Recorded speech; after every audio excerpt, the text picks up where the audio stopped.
If you read the comment section for my videos, you'll see that I get a lot of angry comments. Some of them are just trolls. I've learned that it doesn't matter what sort of videos you put up on YouTube.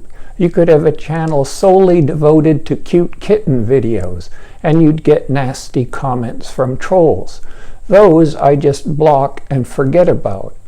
But often I'll see an angry comment and realize that the person really has a point.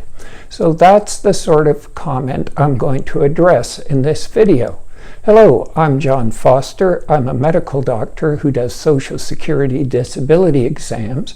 I've done quite a few, and as usual, everything I say reflects my own opinions based on my own experience and study, and not the opinions of the Social Security Administration or any other medical body.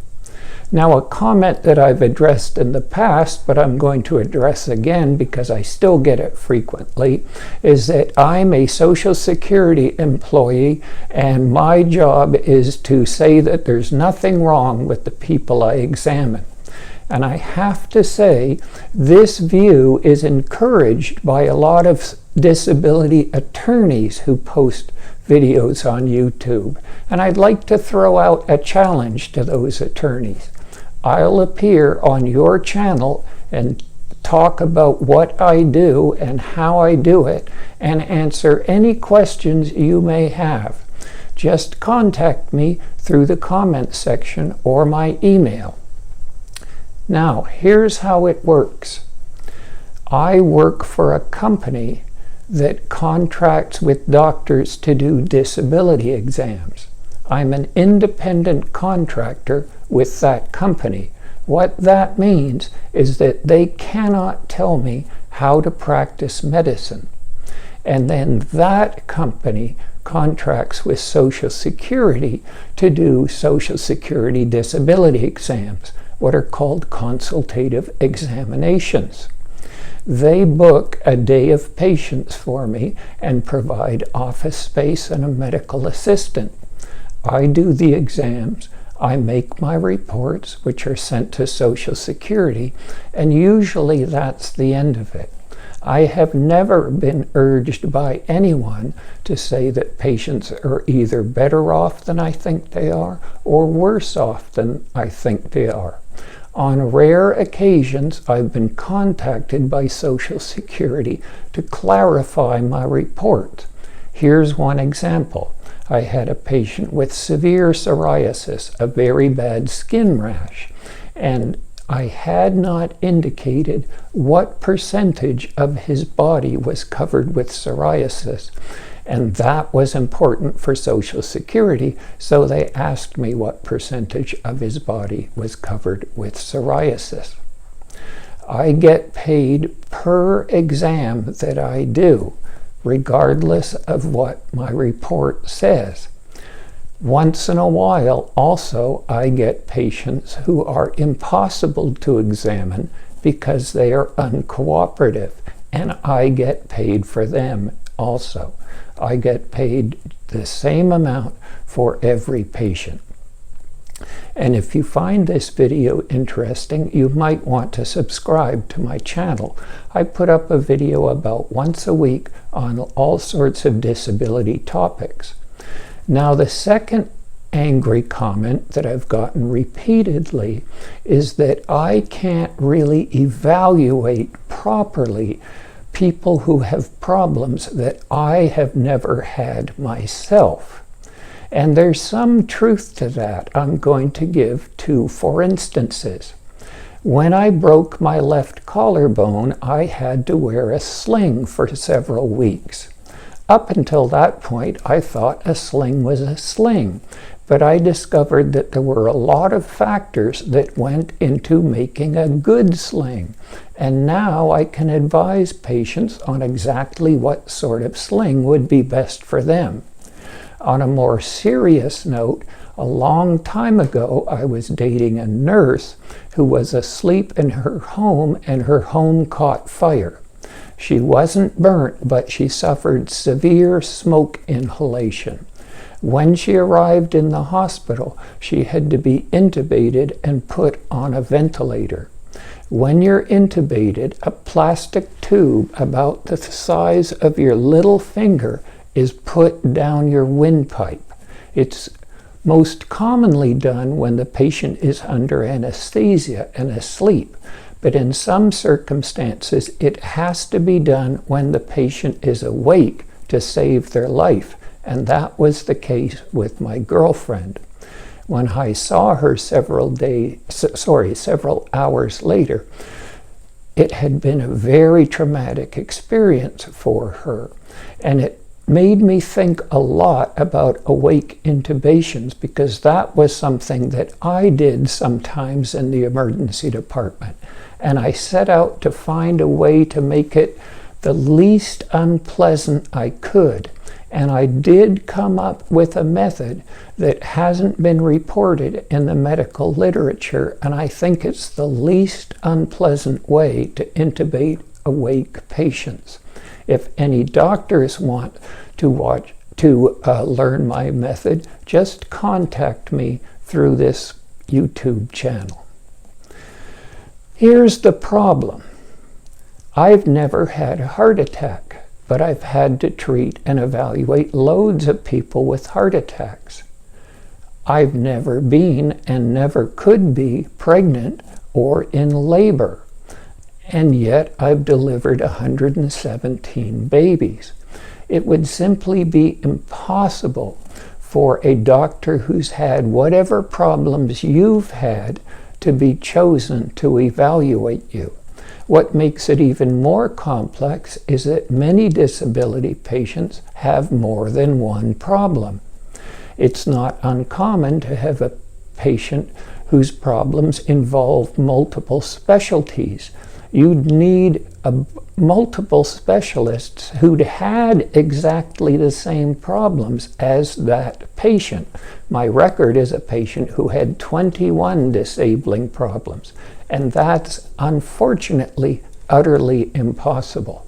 As I've said in previous videos, you're going to get the doctor for your disability exam that you get. What you can do is do the best you can with what you get.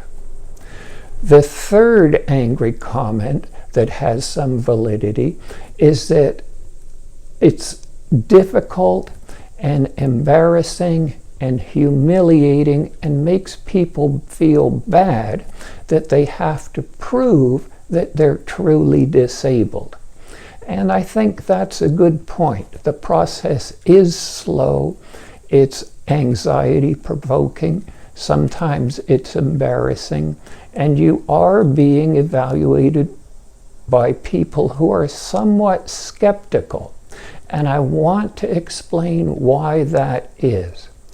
If everybody was sane and honest who applied for disability, none of that would be necessary. You could simply write, "I'm disabled," and you'd be approved. The problem is not everyone that I examine is disabled, or at least doesn't meet Social Security's criteria for disability. To be considered disabled by Social Security, you have to be pretty badly off. There are three groups of people who I examine who don't meet Social Security's criteria for disability. The first group is the most common. It's people who have medical problems that just are not severe enough to meet Social Security's criteria. For instance, in the last month, I saw 2 people with heart failure. Now, heart failure, where your heart muscle is weaker than it should be, can be a very serious problem, and in fact, I've watched people die from heart failure. But like most problems, there's mild, moderate, marked, and severe heart failure. In both of these patients' cases, they were in the quite mild range. They had some difficulties, but those difficulties were mild, and they would not meet Social Security's heart failure criteria for disability. In a circumstance like that, I always hope that the patient will remain mild for many years to come, but the natural history of heart failure is that it gets worse with time. It's likely that those folks will get worse with time, and they may want to reapply when their condition worsens. Now, the second group of people who are not disabled are what I call functional patients or hypochondriacs. This is a mental illness, hypochondriasis. Part of the illness is that the patient feels and is convinced that they're very ill. They often think that they're dying, but the illness that they imagine they don't have in reality. And these people often apply for disability. People who've never met someone like this find it hard to believe, but it's amazing how convinced people can become that they have medical problems they don't have in reality. Here's another for instance. A long time ago, I was working at a primary care clinic, and my next patient was a woman in her 60s. Before I saw her, the nurse came in and told me, "This woman has been coming to this clinic for years. She'll come in and tell you that she thinks she's pregnant. All you have to do is a pregnancy test." At that time, you couldn't buy a home pregnancy test. Tell her that she's not pregnant and she'll be happy and go home. Sure enough, I saw the woman who was way past menopause. She told me she thought she was pregnant. I had her provide a urine sample, did a pregnancy test, which was negative, told her that she wasn't pregnant. She was quite pleasant and was happy with my result and left. And again, I'm sure she came back to the clinic for years after that, whenever she became convinced she was pregnant. The third group of people who I examine who are not disabled are what are called malingerers. These are people who know that they don't have the medical condition they claim to have. They are hoping that they can fool me and the Social Security Administration and collect benefits that they don't really deserve. I sort of don't like these people. I think of them as snatching the food out of the mouths of the very severely disabled people that I do see. Luckily, these people are very easy to spot. They're lazy. That's why they want to get on disability when they're quite capable of working. And because they're lazy, they don't spend any real time researching the condition they're claiming to have. If they did spend a lot of time researching the condition, they might be able to fool me. So those are 3 angry comments, each of which makes valid points. And I hope this has been helpful, and as always, remember, if it happens, it's possible.